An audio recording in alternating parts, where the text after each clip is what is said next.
Halo pecinta film dimanapun kalian berada, ketemu lagi dengan saya. Di kesempatan kali ini saya akan membahas alur cerita film yang berjudul Blood Rain.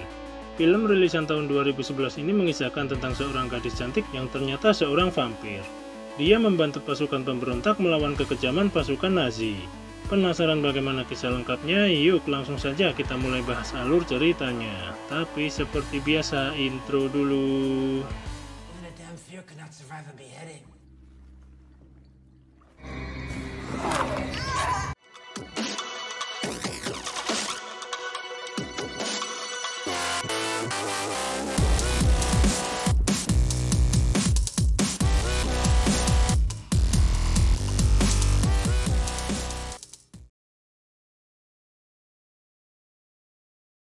Di awal film diperlihatkan pada masa perang di Jerman, tentara Nazi banyak membunuh dan memperkosa para wanita. Karena di sana mereka merasa kebal hukum. Kemudian mereka menyandra dan membawa penduduk yang sebagian besar anak-anak dan orang tua ke kem-kem penampungan. Namun tanpa mereka sadari dari dalam hutan ada sekelompok orang yang mengintai mereka. Dan setelahnya perang pun terjadi, mereka saling menyerang tanpa ampun. Di sana terlihat seorang gadis cantik dengan tangguhnya melumpuhkan banyak tentara Nazi dengan pedangnya. Kemudian ia mengejar salah satu petinggi Nazi ke gerbong kereta. Di sana ia ditembak oleh salah satu tentara. Namun ia tidak mati dan ia pun langsung membunuhnya. Kemudian ia menusuk komandan pasukan Nazi dan menggigitnya.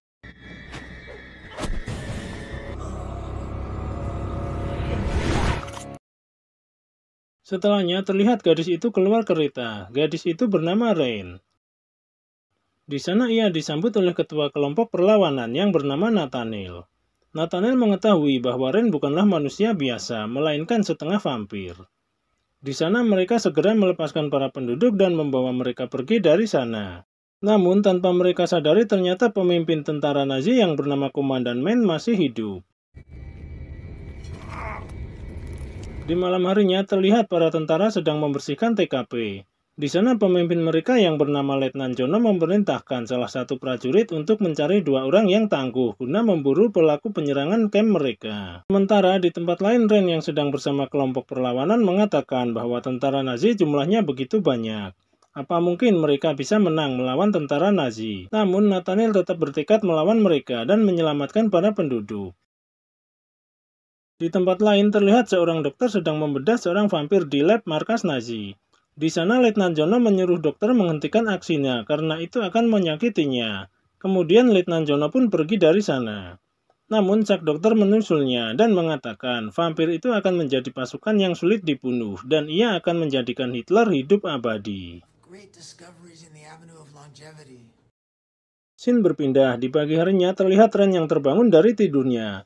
Ia pun langsung beranjak dari sana. Setelahnya terlihat ia tengah menyusup ke kawasan Nazi. Ia pun segera masuk melalui cerobong asap. Sementara di tempat lain terlihat Letnan Jono dan dokter sedang berjalan. Di sana dokter menanyakan penyerangan di kereta terjadi di siang hari. Apakah mungkin vampir pelakunya? Letnan Jono pun mengatakan menurut prajurit yang selamat penyerangnya berwujud manusia, namun pergerakannya sangat cepat seperti vampir. Setelahnya, ia mengajak dokter masuk ke sebuah ruangan. Namun sampai di dalam Letnan Jono langsung dihantam oleh seseorang dan dokter pun menjadi sasaran orang itu. Sementara Ren yang sudah berhasil masuk, di sana ia malah melakukan pijat refleksi. Namun di saat ia menikmati itu, ia mendengar ada seseorang minta tolong. Ia pun langsung beranjak dari sana menuju sumber suara. Ternyata di sana terlihat seorang wanita yang sedang dipukuli oleh seorang laki-laki. Ren pun langsung menghajar laki-laki itu, kemudian ia kembali ke kamar. Di sana seorang wanita masuk dan berniat memijat Ren. Namun tak diduga ternyata mereka malah melakukan adu melon. Di sana Ren sepertinya menikmati itu. Tapi tanpa mereka sadari ada seorang wanita yang menguping dari balik pintu. Kemudian terlihat wanita itu pergi ke kediaman pemimpin Nazi. Sampai di dalam ia bertemu dengan dokter. Di sana ia mengatakan ia mempunyai informasi penting untuk komandan. Dokter pun segera mengantarnya menemui komandan. Sampai di dalam ternyata komandan adalah orang yang pernah digigit Ren di kereta, yaitu Komandan Main. Di sana wanita itu mengatakan bahwa Ren berada di rumah bordil tempatnya bekerja. Kemudian komandan itu mendekatinya dan langsung menggigitnya karena dia sekarang adalah seorang vampir.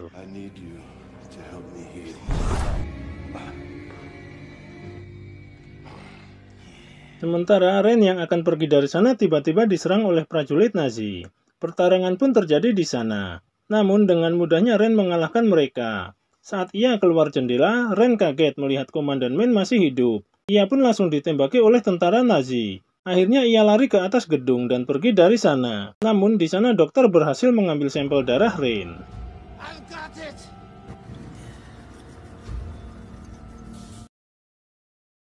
Scene berpindah. Di sini diperlihatkan gadis cantik yang digigit komandan. Ternyata ia belum mati. Namun kini ia telah menjadi vampir.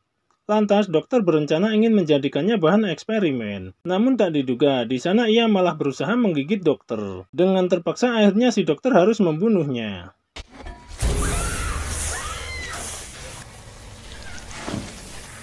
Sementara di tempat lain terlihat dua orang tentara Nazi yang sedang minum di bar. Di sana terlihat seorang wanita yang bernama Magda mencoba merayu mereka. Tapi tiba-tiba Magda menembak salah satu dari mereka, kemudian kelompok perlawanan datang bersama Ren. Ternyata Magda adalah mata-mata kelompok perlawanan. Kemudian mereka menyandra seorang tentara Nazi, dan tak berapa lama Ren pergi meninggalkan mereka.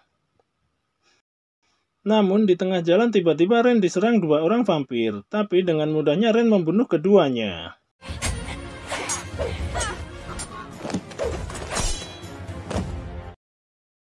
Scene berpindah. Di sini terlihat Komandan Min yang mendatangi Letnan Jono. Di sana Komandan Min mengatakan kalau dia ingin Letnan Jono mempunyai kemampuan melacak yang lebih. Letnan Jono pun mengerti maksud Komandan Min. Ia ingin menjadikannya seorang vampir. Lantas ia langsung mengambil senjata. Namun Komandan Min terlebih dulu menggigitnya. Setelah beberapa saat terlihat dokter masuk. Di sana ia memberikan sampel darah Ren kepada Komandan Min. Kemudian Letnan Jono menghirup aroma darah itu, dan setelahnya ia ditugaskan melacak keberadaan Ren.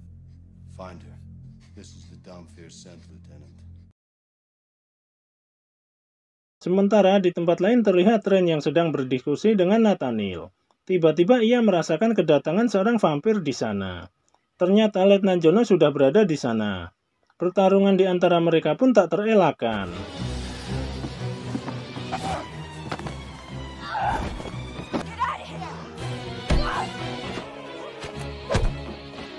Tak diduga, di tengah pertarungan seorang teman tiba-tiba menyerang Letnan Jono dengan membabi buta. Akhirnya ia pun tumbang. Di sana Ren mengorek semua informasi tentang pasukan Nazi, dan setelah semua diketahui, Ren membunuhnya, lalu mereka pergi dari sana.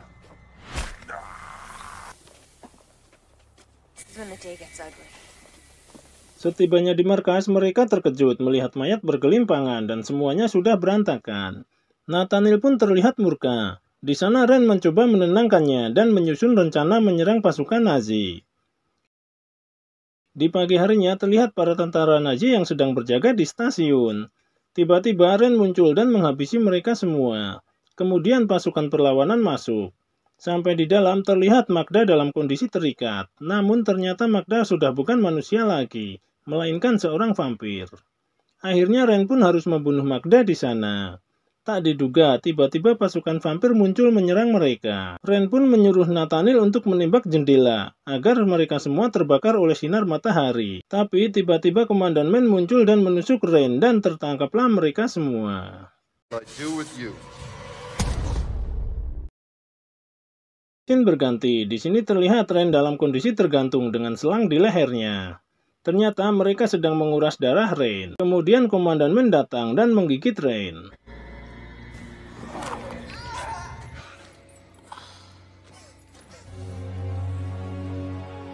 Setelahnya terlihat iring-iringan mobil mereka berjalan melewati bukit.